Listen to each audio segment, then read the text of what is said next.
Saka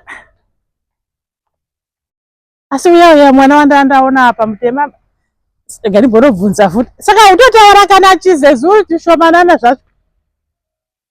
Chidikidi.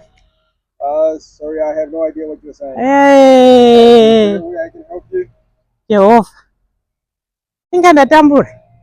Saka ndotoenda kumapurisa awanika ku.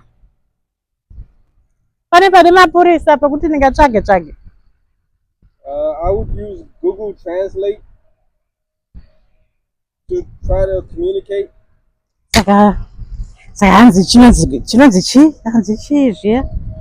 Saka amen rega nditombonogara zvangu pamvura apa. Ndimbomira ipapo.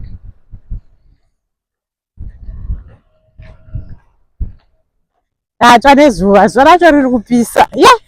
Ya ine inopisa kana. Nondoita sei? Chatopashaya kaini pamba pacho. Saka kuti ndikayambuka pamwe ndaona karwiza aka pamwe.